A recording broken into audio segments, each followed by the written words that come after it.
Now, British American Tobacco Kenya released its full-year results for the year 2023.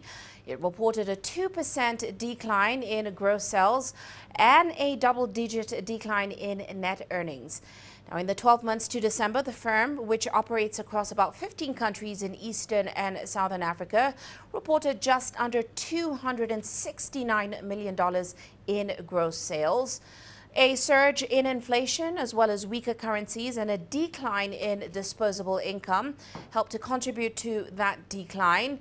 We saw net earnings falling by 19.2% year on year to about $36 million. The firm's shares ended trading on Thursday down by about 0.77%.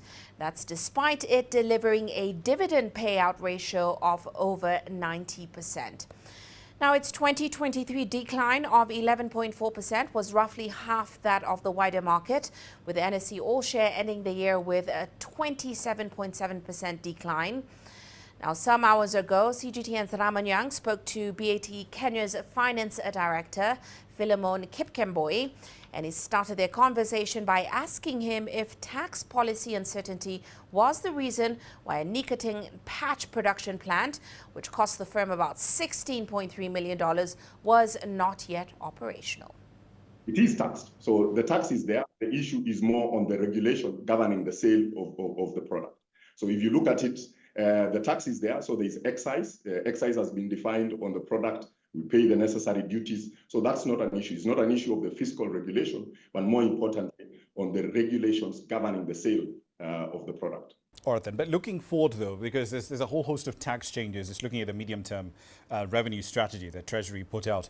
There's a whole host of tax changes that are being proposed in that document. Regularization, for example, of value-added tax across the board to essentially match our neighbors in East Africa, which would sort of imply an increase of about 200 basis points to around 18%.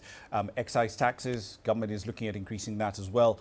From your perspective, when you're trying to model out the effect of all of these proposals on the business, how will it hit BAT? I think from a VAT perspective, VAT is a consumption tax, so that's really not a big concern. However, I think from our category, specifically to tobacco, excise tax is where the concern is. And when you compare with the region or the countries around the region, excise tax on cigarettes in Kenya is more than double that of neighboring countries.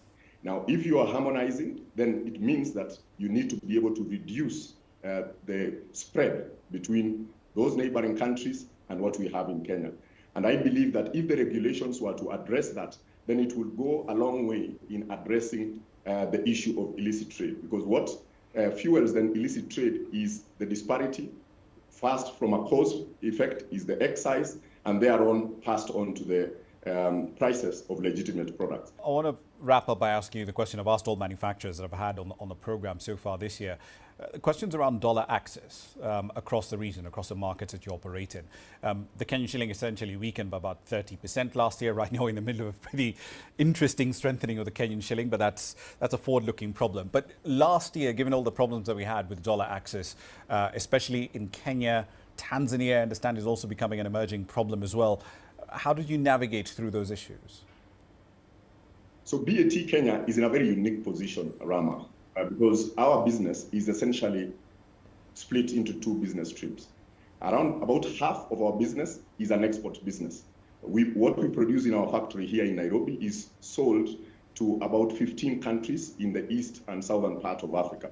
Now, what that does is it gives us sort of a natural hedge, because all the exports that we do are hard currency or dollar denominated. So we have a natural flow of about over $120 million annually, which then helps us to cushion the shocks of dollar availability or devaluation, as it may.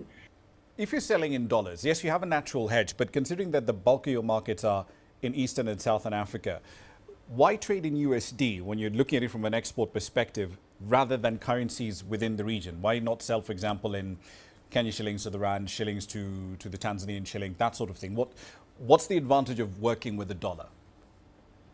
Considering that most of the markets, for example, BAT Kenya is domiciled in Kenya, we report our reporting currency or transaction currency in Kenya, Kenya shillings. But then from an export perspective, it would be a standardization measure to make sure that we use one sort of global currency, which is the US dollar, to be able to make all the export sales. For instance, if you look at the countries that we service countries like Sudan, the Democratic Republic of Congo, Somalia, Malawi, Zimbabwe, and Zambia from our factory here. And therefore, from our management of the cash flows and the liquidities, it is easier for us to use US dollar. But also, more importantly, you'll realize that from an input cost perspective, we have certain input costs which are all largely dollar denominated, for example. And therefore, it is more important to match your inflows, your inflow currencies with your outflow currencies. Though from our case, the inflows are much, much more than the outflows from an input cost perspective. So it's more for prudence, and also that it's from an international trade perspective, it's much, much better and much more predictable to deal with the US dollar.